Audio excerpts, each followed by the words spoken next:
Buehler is the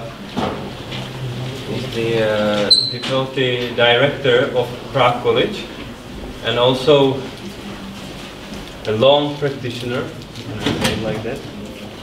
He runs a Shambhala organization in Prague and also uses mindfulness principles in the development of Prague College. So Jeff, please be welcome.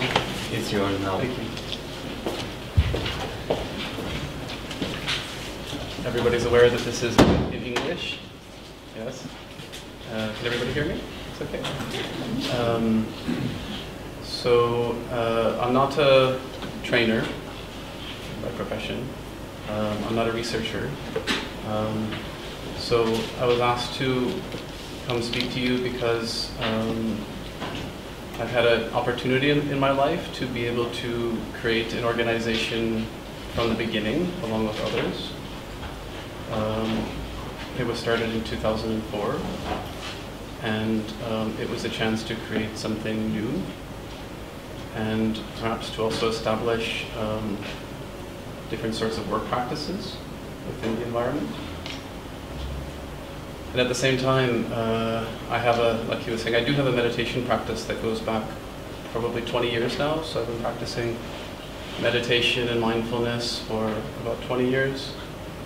And I didn't know exactly how this would work out in my professional life. At the time, I thought that essentially when you do a practice like meditation or mindfulness, you do that at home in the privacy of your life. And that's very nice. You have a spiritual life, you have a practice life, but when you go to work, that's something entirely different. So they were very separate things. And I was struggling with how to bring this practice or this understanding into a bigger context, into a bigger place. And I didn't have an answer to that, and all I knew is that I didn't want to waste my life. I didn't want to spend 8 hours a day sitting and doing activity that was basically meaningless for the most part. Is it working? Okay. Could you hear before? And now you can hear. You can hear better? Okay. Sorry about that. So yeah, I think the view of a lot of people is that work is something you have to endure. It's something you have to survive, right? There's a lot of survival happening in the workplace. You have to get through the day. You have 8 hours, you know, you're looking at the clock the entire time we're sitting there, perhaps. And you imagine your happy life when you get home, right? All the nice things you're going to do. You imagine your holiday that you're going to take in the summer, right? You're already planning your holiday. You already know what you're going to do, which beach you're going to be on next June. And when you're there, you're finally going to be happy. I think that's the view of a lot of people, at least a lot of people I've met, and myself too. I still can't wait to get home to see my children, by the way, so that's, I think that's always going to be there. But how, I guess the question in my mind arose is how can I make my activity in this life meaningful? And even perhaps extend that to others. And the way that I found forward with that was through my own practice of leadership and management within the educational environment that I work in, and working with others, working with people generally.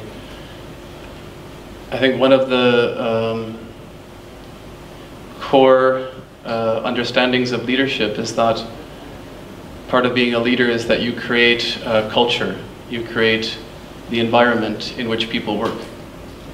Even your behavior, your attitudes towards people, how you are, how you talk to people, the kinds of meetings that you hold,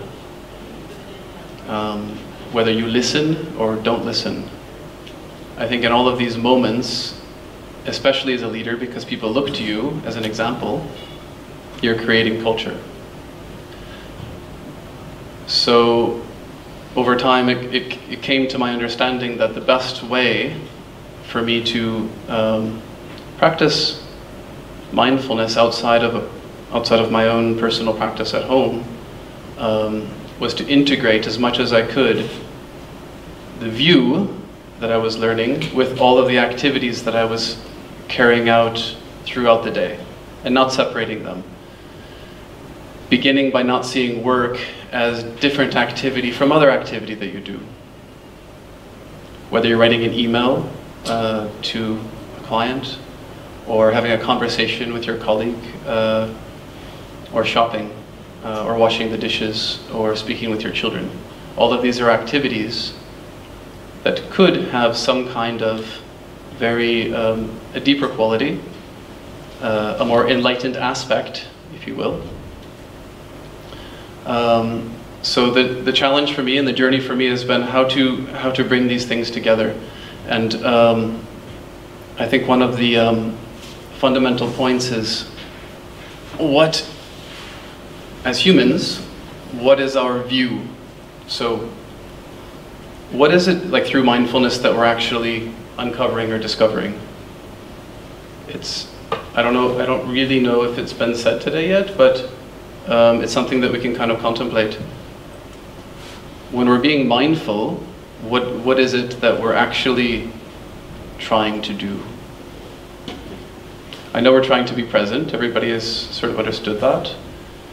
We generally understand that's a good thing to do, to be present. It's a very healthy, can be very beneficial.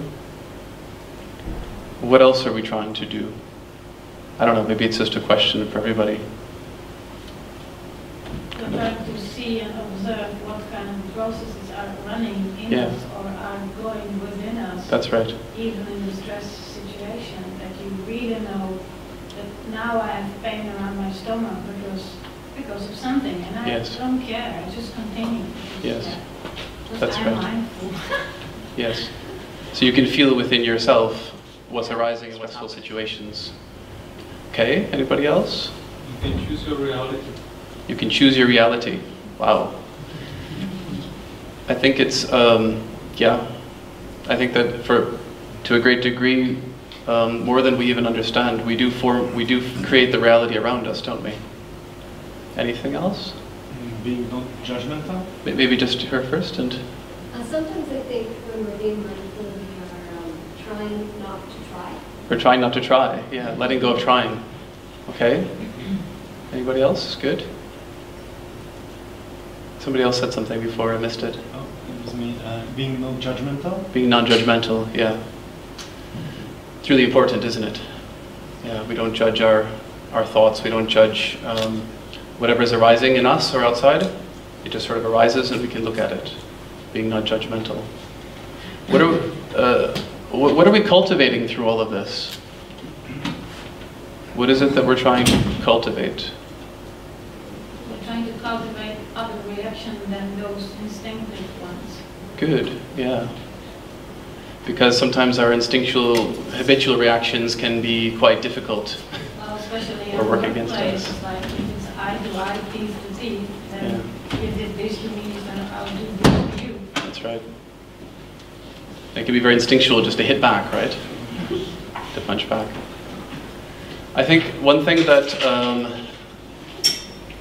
I believe that we're also cultivating is our understanding, our view of who we are as people. So who am I as a human being? And whether that has some sort of universal, is there a universal aspect to that? Is it just me? Do I discover who I am as a person? And does that relate to other people as well? I find that the practice of mindfulness and being present is really a kind of gateway.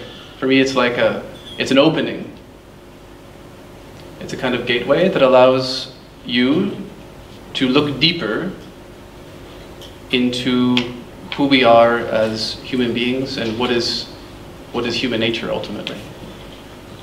I don't know if your practice has encompassed that. I'm not sure. I don't know, but this is how I've come to really see it.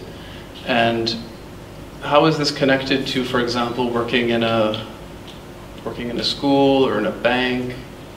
How is it connected to working with other people who are sick, or dying, or in prison, or who have troubles? I think that if you recognize that there's a very deep sort of shared sanity among all human beings, that there is an aspect of humanity that is common, that at a very deep and essential level, all humans have a very basic sense of sanity and goodness, you can relate, you can speak to that, you can connect to that with other people. You can speak to that part of their being when you're talking to them or when you're listening to them. And I think it happens when, in these sort of unguarded moments when humans just naturally are, when your colleagues or you are just naturally as you are. Like I think Mark was saying, when you're in a safe environment, when people feel free to sort of naturally be who they are, express their ideas, and offer something, it's much easier to connect to this aspect or see it. So when you think about an organization, and I really agree with Marek Vik on this, does the organization, does it give a safe place for people to offer something like that, to express themselves, or to speak or talk from that place? That means that there's a certain kind of protection involved, and an environment or a culture of kindness which allows.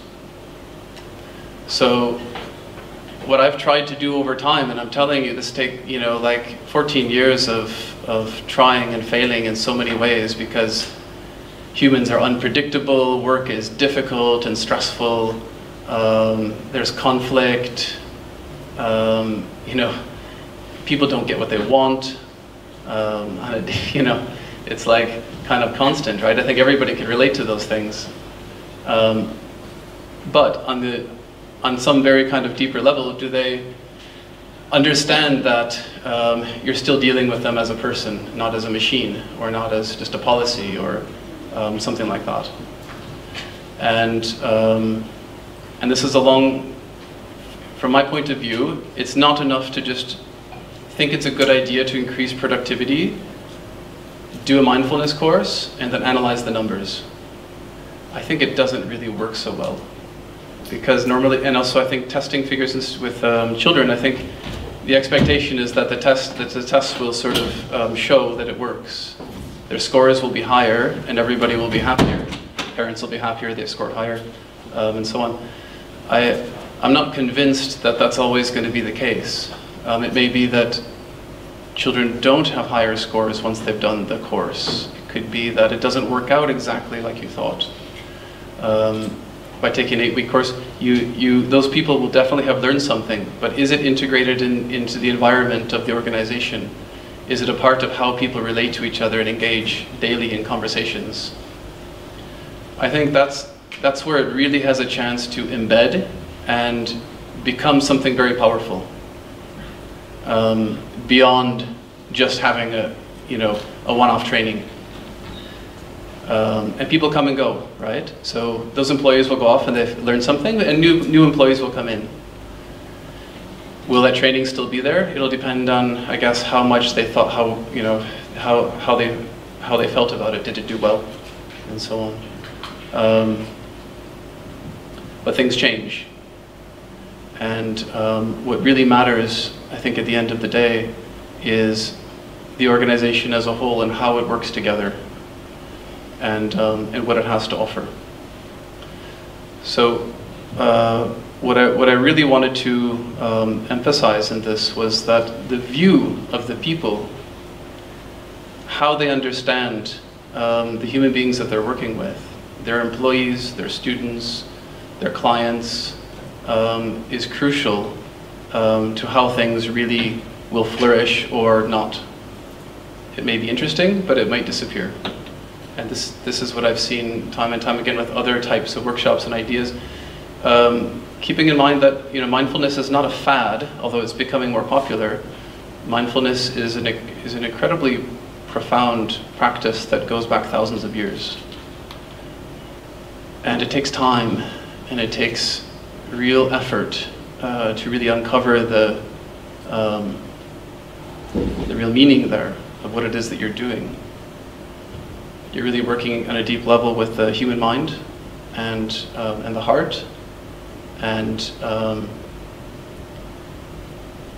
I think it's important to just at least be aware of that when you're talking also about work and how that integrates with work and so on. And humans don't often react and do and say what you think they will do, right? It's unpredictable. Everyone's path will be individual, it'll be personal, and it's not quite so straight. It's not just A to B to Z. Yeah? It usually goes like in some kinds of circles and in different directions. So I think an understanding of all of these aspects can be important if you're talking about how to sort of bring this into, if you are leaders, if you are organizers, if you want to integrate it into something in your lives. I think these are just kind of important kind of considerations to think about.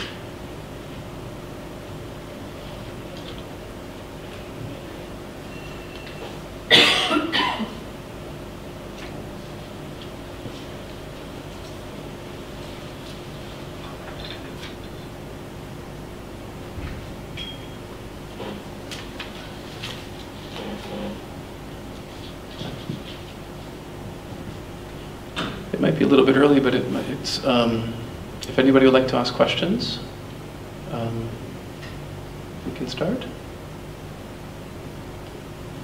How did you, for the first time, like, introduce this concept, or let's say mindfulness way of viewing the world, or so in your school? It took a long time. Did you just came there one day and said, oh, that's something really great, I have to share it with everybody, or were you more careful, or how did you? Yeah, I was more careful, I was more hesitating, because I felt like it was my thing, I didn't want to impose on others.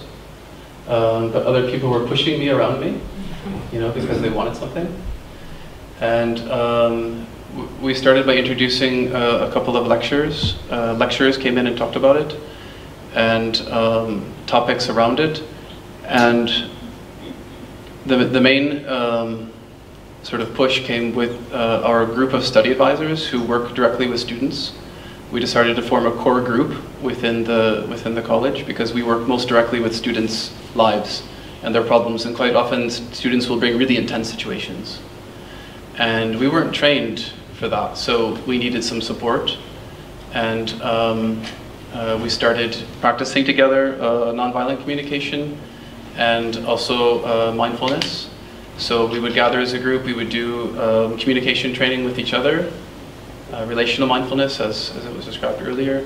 We would do nonviolent communication, and we would practice together as a group. And that became a really kind of powerful center in our workplace. In addition to that, we've had people coming in and working with students on mindfulness practices within the context of different types of classes, for example. And I think like how I feel the biggest success is generally how across the college where I work, people relate to each other, how we have meetings, how we do or do not listen to each other, and the kind of general communication. So I think it's more, in my view, what I've been trying to do from the beginning is to bring it into the everyday events that happen. So people, it's an invisible field, you could say. And I pay attention to that. I pay attention to the climate. What is the climate? How do people feel? You know, is there aggression? Is there conflict? And then how do we solve that conflict as an organization becomes really important to me. So I think, I don't know if that answers your question, but. Can I just ask, do you work in the university? Yes. Just to be clear. Yes. It's a university. It's an English language university. And you've been mentioning some Shambhala organization. What is that? Yeah, so that's my practice. So I practice within the context of Shambhala. I don't know if anyone's familiar with that. It's connected to Chogyam Trungpa Rinpoche, who was a Tibetan who came to the West in the 60s and founded a community organization called Shambhala. which is very much interested in how meditation relates to society. So it is part of our practice to think about that. It's a kind of contemplation within what we do. We don't retreat from the world. We're not monks. There are some monks in Shambhala, but most of us are not. And it's more about how do you bring what we understand out into the world and mix with it. So, and there's a center here.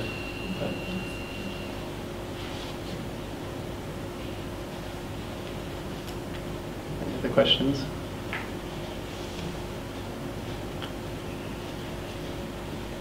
Can I ask everybody, when you think about it, when you contemplate the nature of humans generally, what do you think of? What is your, I'd like to hear your thoughts on that.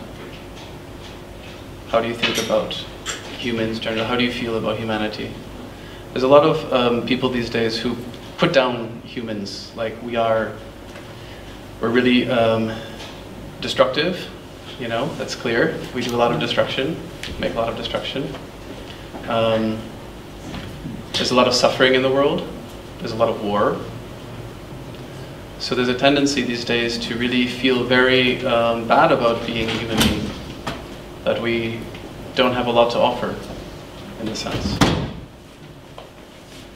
And I personally don't feel that way anymore, although I've had to think about that a lot. But I'm curious about your thoughts. It's just an open talk. I didn't plan to ask you, but... So if I can share my opinion. Sure.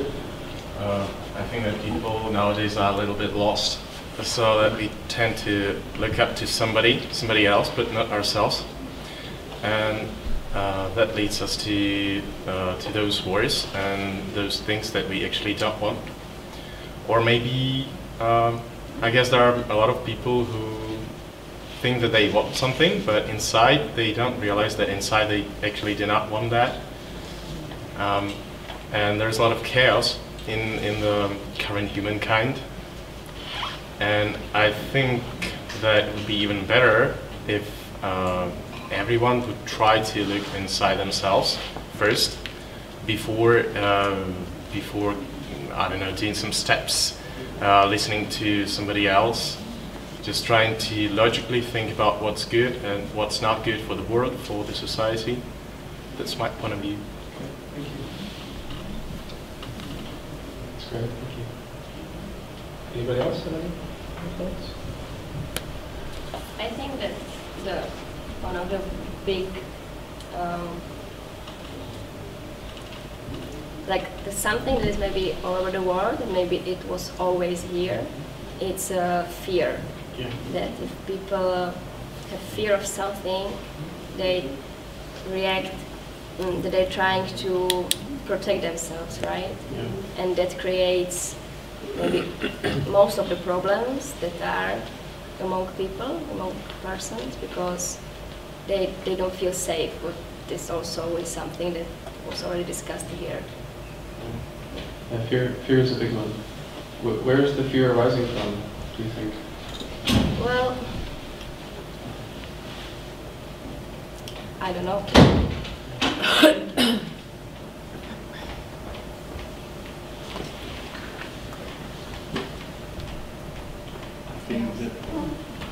I think that there is a problem with the rude behaviors in relationship, and in relations common because there are problems in corporate and with other people, and I think that's very often. Yes. Difficult relations in corporations and among people. Go ahead. Yeah, I'm sorry for my voice. For quite long years I was living in the working in the Middle East, North Africa. You see a lot of maybe bad things also happening, but generally I see majority of good things happening. People being kind and helpful. And I think also what is happening in the world today is probably it's fear, maybe we are lost, but we always talk about what bad is happening. There is much more of the kindness and deep joy and generosity to help each other. So I do believe that, yes, we see in the media, we see a lot of them talking about it, but I do believe that generally there is much more majority of the people who are.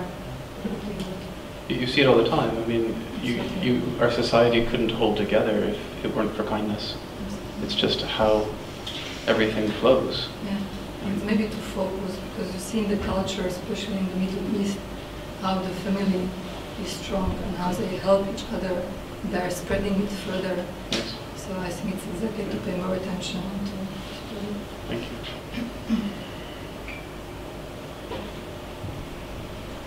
Does anybody else have any thoughts? I was just contemplating on the fear thing, so it's really interesting to think about that. I think that fear arises in those situations where we don't know what's next, so in the unknown. And the less we have the unknown, the less fear we have. And I think that when society is getting more and more educated, it means also that the violence decreases in the society. And I guess that's what everything, what everybody wants, to have less fear. How might mindfulness be important in that case, when you're talking about the fear of the unknown? I guess that mindfulness can help us to realize some things, to just stop and to think, to contemplate and realize some things that we have just the answers that we have really close to us. And we don't have to go very far to ask some questions, we just have to stop and think about them. And many people do not do this. Maybe that's what mindfulness can help with. I think beyond stopping and thinking is also feeling, right? Feeling. So you stop. We're imagining a future scenario that we're afraid of. It's very common. You're afraid for the future. I'm afraid for the future. But if you can stop in a moment, give yourself some space and simply feel the fear, right? It's not so much thinking about it, but really just feeling it, not pushing it away, not holding on to it even, but just letting it be. So you just feel the fear. It can even fill you, but you just feel it. And then you see what happens. Because nobody knows, then that'll be your experience. But the point is to give yourself that moment of being able to just stop. We tend to eliminate the fear. Yeah, well, we want to eliminate the fear. We don't want to be afraid, right? But we are. Nobody wants to be afraid. But I think that one kind of fear is great to evolution or to be better. Sure. Yeah, fear had its purposes in the past, right? You could run from a dangerous animal. And of course you should do that if you're afraid. But I think a lot of the time the types of fear that we're experiencing are not so helpful, in fact. It can be very paralyzing. And the fact is that you don't want to accept the experience that you're having in the moment. You would rather, even if you're running from the dangerous animal, you can still experience the fear. It's combined with stress. Yeah. I mean, I think that the problem is in the fact that people still don't trust their own mind. Yeah, so that's right. They have to think more, or they have to educate themselves more. Yes. But But they don't trust the inherent wisdom, which is even in the emotions. So, for example, my fear can have... Can you say that again in the microphone? Just repeat what you said. So the problem of people is that they don't trust their own mind and they don't realize that there is lots of wisdom in their emotions and in what is already being present and experienced. So they think that they have to think more, but there is lots of mistakes and biases in thinking of human, which we know already. And at the same time, people do have lots of information in their mind in the present moment, but they stop themselves from trusting this information and this wisdom behind. So they are not in touch in what they already have, and they don't trust that they can trust to what they have.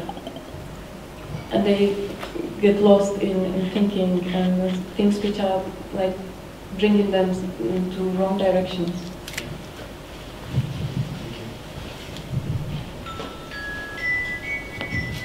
She said that people don't trust the inherent wisdom in their emotions, and I find that really very profound. Thank you. Go ahead. Well, I would like to say that I think people are good in general, but they're afraid to do something different.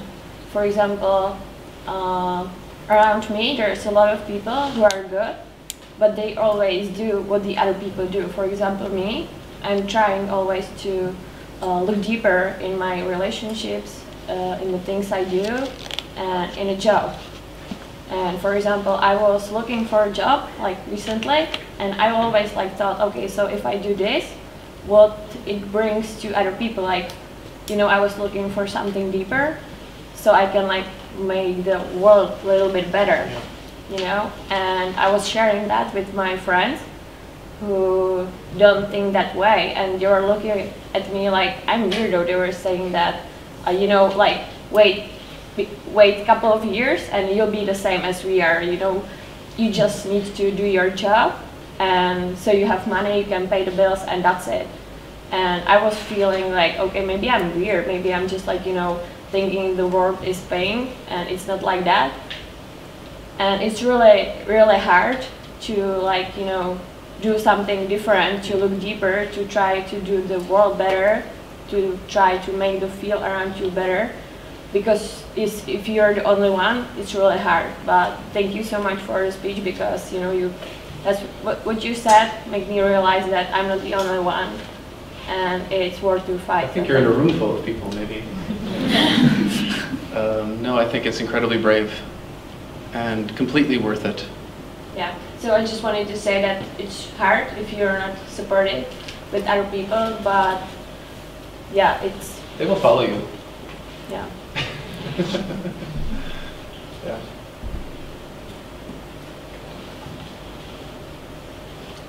I think my time might be up. I'm not sure. 5 minutes. Okay. Anybody else before we?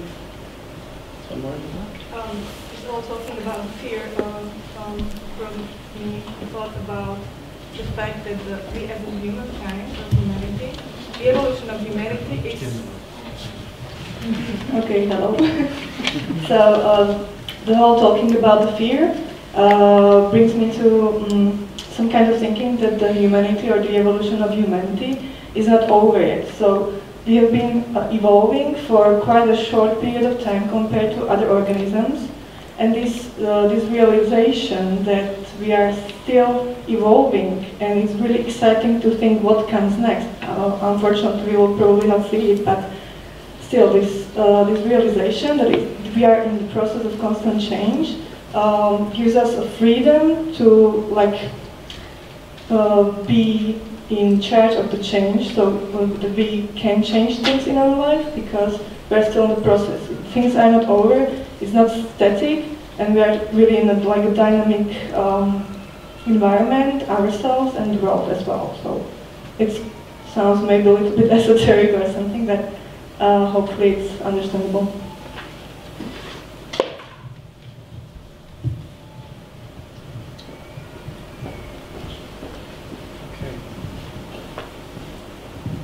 So I'd like to thank you, everybody, and good luck with the rest of the day. And thank you.